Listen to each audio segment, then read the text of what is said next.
شروع کرتا ہوں اللہ کے نام سے جو بڑا مہربان اور نہایت رحم کرنے والا ہے۔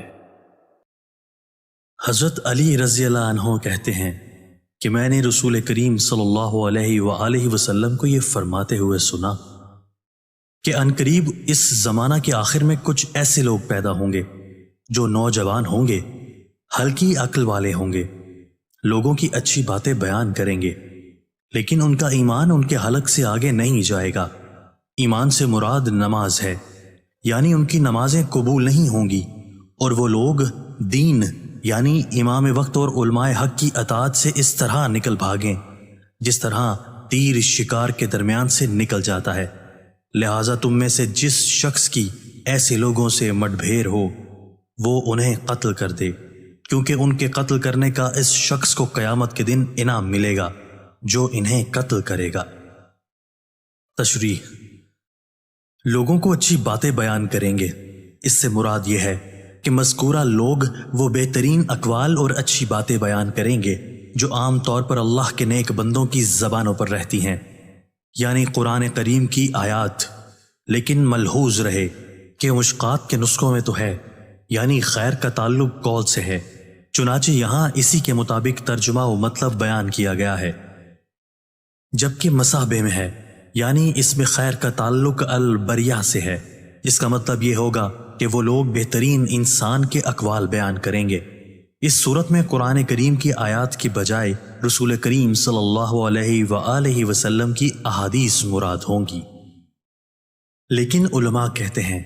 کہ جملہ کی زیادہ مناسب اور موزوں ترکیب وہی ہے جو یہاں مشقات میں نقل کی گئی ہے، کیونکہ احادیث میں خوارج کے بارے میں منقول ہے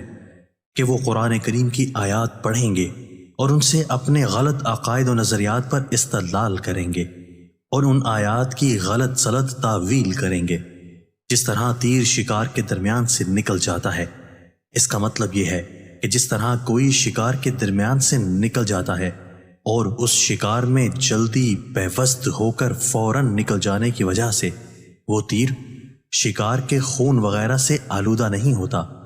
اسی طرح وہ لوگ بھی امام وقت اور علماء حق کی اطاعت سے نکل جائیں گے۔